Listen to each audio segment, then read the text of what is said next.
Good afternoon, folks. Papa D here, coming to you from the wonderful, sunny, free state of Florida. Central Florida, to be exact, here for another launch today. We've got another Starlink launch going off today. Just bringing up all my details on this. But welcoming you all back. It's been a little bit. I've been trying to carry more of the launches, but it has, as of late, been more difficult and more time-consuming. So we're hopefully back on track now, and pushing a few extra buttons here. There we go. We're off of the Starling system today. I had to bring down Starling to get some charging work done, so we're back on terrestrial for the feed today. But today's launch, to get back to the details, first of all, thank you for all coming out today, joining us for the launch. We're looking at a time coming up here in just a minute or so we'll make it quick. But Starlink Group 1037 out of the Cape. We're looking at a window time between 28 and 12:52. And it is Starlink 1037. We've got a Falcon 9 Block 5. The booster today is B1083. It's its 15th flight. And we're looking at about a 56-day, if I'm not mistaken, turnaround on this one. We are carrying a standard payload of Starlink V2 satellites. We're looking forward to that day when Starship is fully operational version 3, and we're looking at the new generation that'll be going into orbit. But we can talk more about that in a bit. I'm going to switch over here and make sure what our timing is. And looks like we're going to be standing by here right now. So I'm going to switch over and get us up here on the SpaceX link, and I'll be back in just a moment. And we'll talk some more about all the goings-on over at SpaceX, the upcoming, hopefully, big things that we're all looking forward to. So stand by for just a second, folks, and we'll patch in the feed, and we'll get back with the launch from today.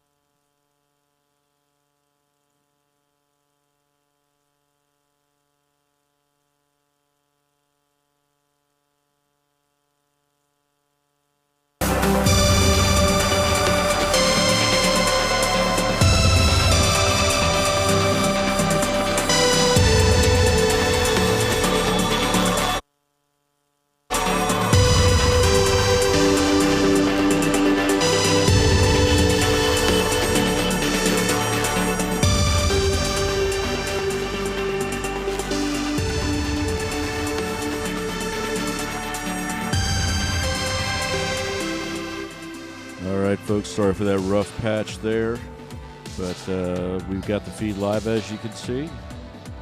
We are looking, hopefully, to see the feed very shortly. And again, this is a launch out of the Cape. We're launching from Slick 40 today, the Cape Canaveral Space Force Station. Again, we've got a Falcon 9. This is the 556th mission for the Falcon 9, 138th mission of this year. Amazing numbers.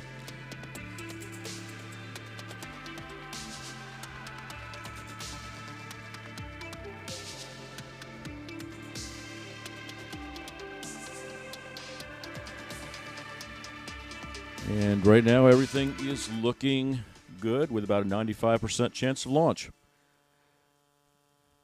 And here we go. Pressurizing for strong back retract.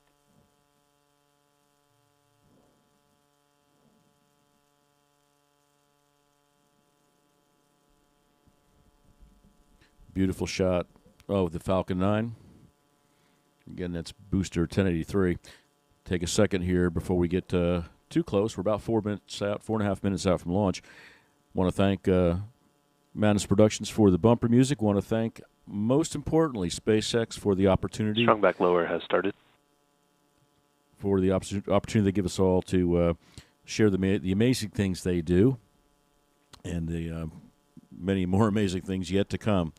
But again, thank you to SpaceX and all the folks out there that work hard every day to make these little mini miracles take place. And we appreciate being able to share those and educate the public, help to assist having more people experience what those of us in Florida here and California, to some respect, and Texas get to see more often than not.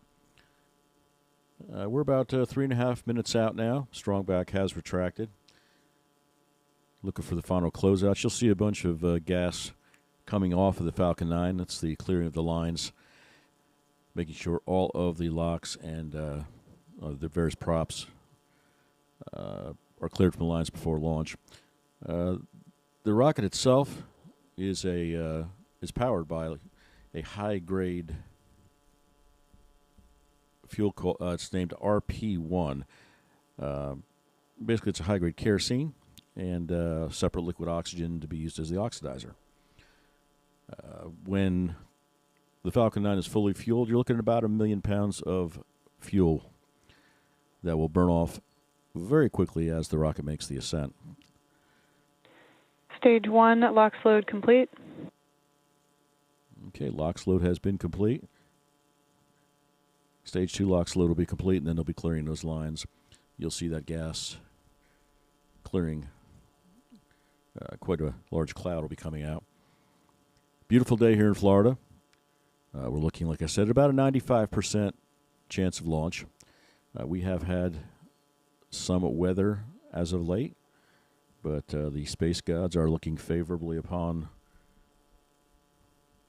the Cape and Merritt Island area today. Beautiful blue skies up there. Some low cloud cover, but nothing in the weather reports that indicate any kind of a extended issue. About 2 minutes out, we should be seeing those LOX lines, LOX and RP1 lines. At about 1 minute, internal. Stage 2, LOX load complete. There we go. And you should be seeing that clearing the LOX lines very shortly. At about a minute, internal systems take over. The rocket will be autonomous. It is an autonomous vehicle overall. Of course, anything can be controlled and can be intervened on if something were to take place by the ground crews. But at 1 minute, the countdown moves to what I would say the internal clocks, and the rocket will gas launch closeout has started. From there, and there is the gas closeout. Want to clear those lines out of all the liquid oxygen, because liftoff with full fuel lines is a bad day and could result in a very big rud.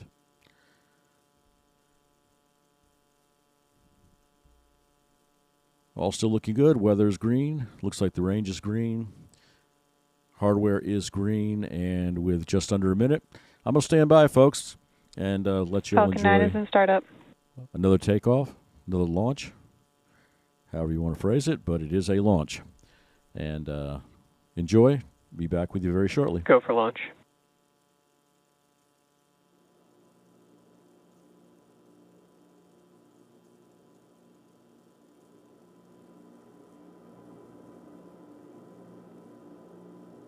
T-minus 30 seconds.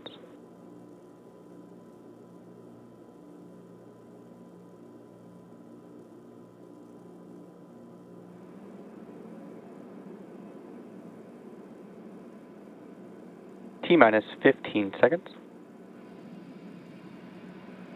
T-minus 10, 9, 8, 7, 6, 5, 4, 3, 2, 1. Engines full power and liftoff. Go Falcon, go Starling. And we have liftoff. M1D chamber pressures are nominal. Go Falcon, go Starlink. Looks like Falcon 9 is running hot, straight, and normal. As we clear the tower, great views, as usual. provided by SpaceX and Starlink.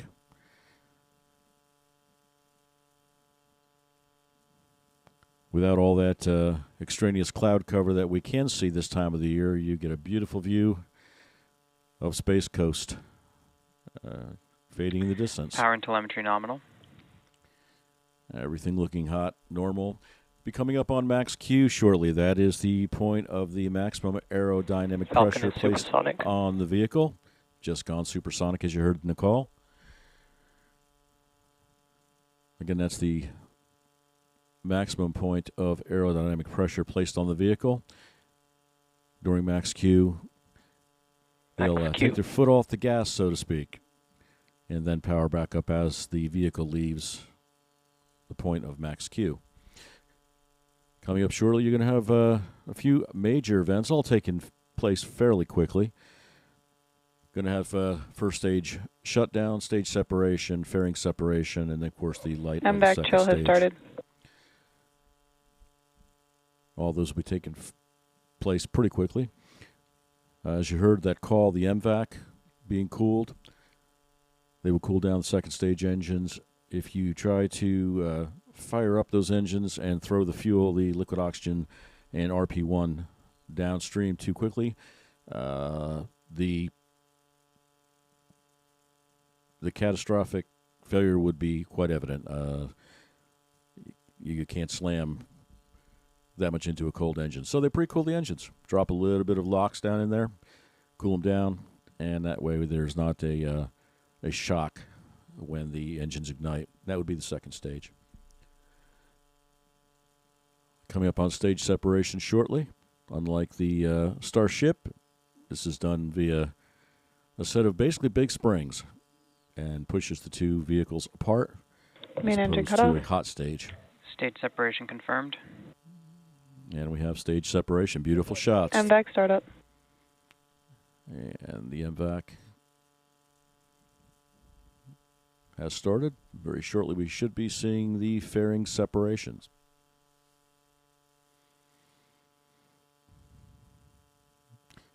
Generally also we don't get to see the release of the Starlink satellites. There they are right there inside of the fairings. And Fairing separation confirmed. pop goes the weasel. All those beautiful Starlink satellites. Again, we won't be seeing usually the Starlinks being let go. There's a period of time before that happens. So we will, again, part company with the great SpaceX people after, hopefully, the recovery of the first stage.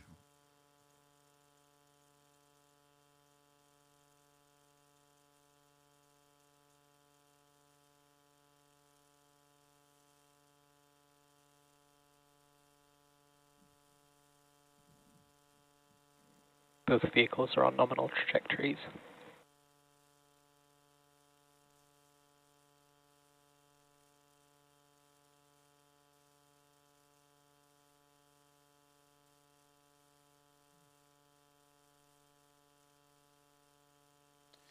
Everything's still looking good. You see those very large, very strong grid fins. They will do the steering as stage one comes down into the thicker part of the atmosphere.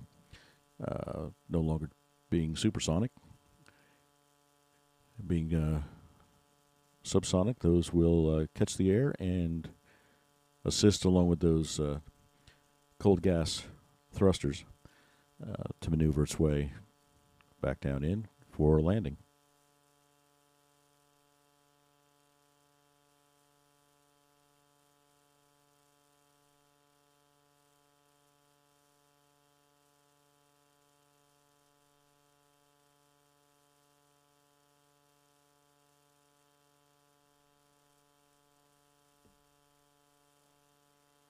Recovery today will be on Just Read the Instructions.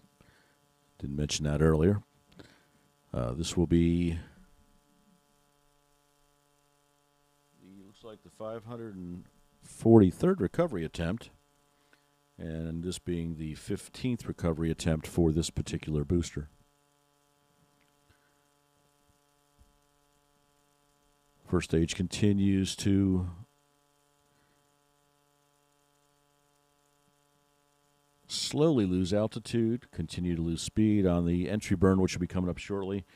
That will drastically slow down the first stage.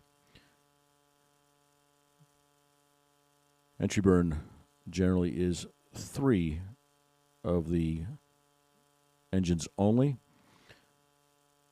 going down to 1 once we get close to landing and make the landing. You should be seeing that entry burn start momentarily. Stage 1 entry burn startup. Stage 1 FTS is saved. And there are the 3 engines.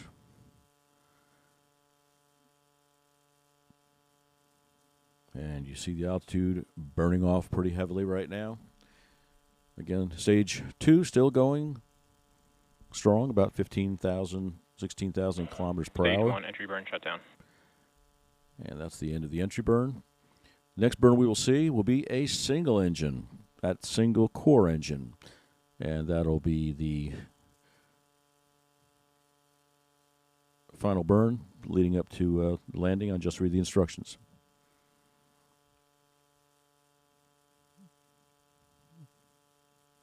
As the stage 1,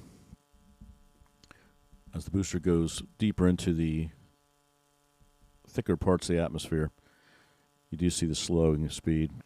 It looks like we lost our connection to stage 1. We still have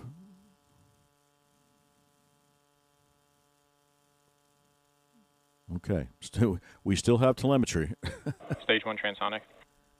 There we go. Had to give pause there for a second.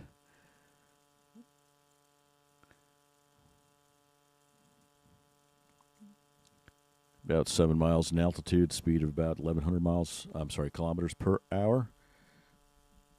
And it looks like Starling's having a little bit of problem.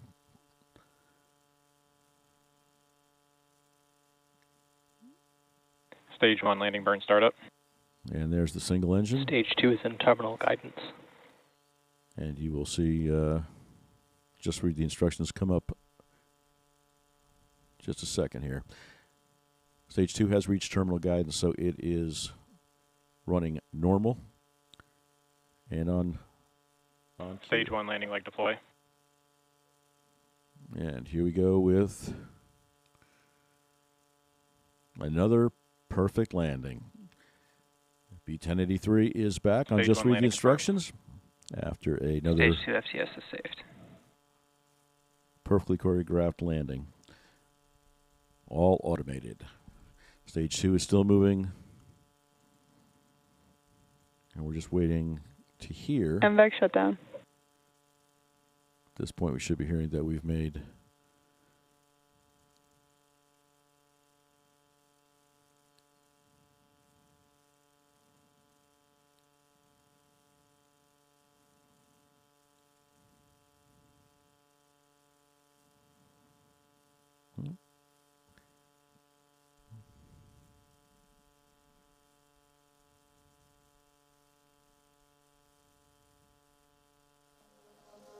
it appears we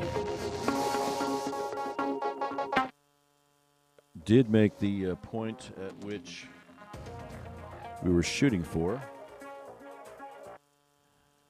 and made a good orbit.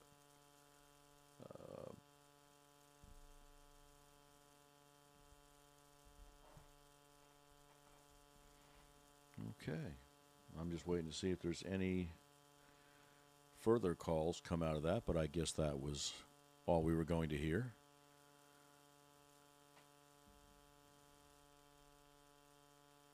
All right. Well, that's another one for the books. Booster 1083 has returned to Earth on Just Read the Instructions after separating just a few minutes ago from the second stage, carrying the next batch of Starlink satellites into orbit. As is always the case, I would go ahead and follow any further any further updates. I'm grasping for those words today from X channel, and they are very good. SpaceX is fantastic at letting us know and showing us additional videos of what has taken place with the release of those satellites. So that's another one for the books, and we congratulate SpaceX, everyone over there at SpaceX. Those men and women work hard and constant to pull off miracles. And even though these SpaceX Starlink launches have kind of become, I hate to use the word routine, because for me they're not routine. I miss not being able to catch as many as I should, and as I get closer and closer to maybe my 5th retirement, I don't know, we'll see how it goes, I can go back to spending the majority of my time working on this and doing the live streams, getting out to the Cape a little bit more, and again, with so much new exciting things coming up. We just had Starship 11 go off recently, hit every milestone they needed to hit. There will be iterations, there will be things done leading up to the next version, the iteration of version 3 of Starship. Amazing things getting ready to happen. There's been a lot of press, and we'll do something about that as on a separate video or a separate stream. But a lot going on right now between the Fed, NASA, and individuals. I am completely certain that everything that SpaceX has been doing and all the hard work and hours and millions and billions of dollars they put in, that they will be on point with every piece of the contracts they have, and will be, if there's a winner, the clear winner with all the things they're trying to accomplish with the moon, Mars, and beyond. So we'll continue to follow them.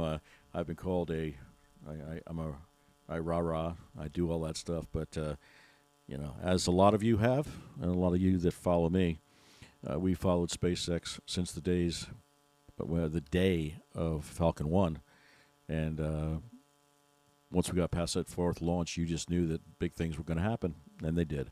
So again, enough of the rah-rah, but congratulations on today's launch, landing. Look forward to the additional satellites that will be going into orbit, the changes and all the upgrades that will be coming in the future. And we'll be back with you guys on the next launch. I will be posting as soon as we know when the next Starship launch will be. The expectations are, you hear static coming from all different directions, sometime in the next 30 days, sometimes in the beginning of 26. Everybody's got a different opinion. When SpaceX releases that, we'll all know about it together, and hopefully we will be able to see the 3rd dawning of a new age, and the one that's going to take us well beyond. But congratulations to you guys. Appreciate all you do. Thank you to the subscribers. If you're not a subscriber, please feel free to hit that subscribe button, hit the bell, do all the YouTube things. We are not a monetized channel. I do this because I love to do it, and whenever I can make some spare moments, some spone mimics, I do so. And I look forward to being out here in the John a little bit and kind of explaining the things that I know about and enjoy talking about. So if you can subscribe, please do so. Please share the videos, like the videos. It all helps us. Just gets me out there a little bit further into the YouTube world, and allows me to share what I love to do with others. And that's the name of the game. So, folks, with that, I will say have a great afternoon. We'll see you at the next launch, and God bless America.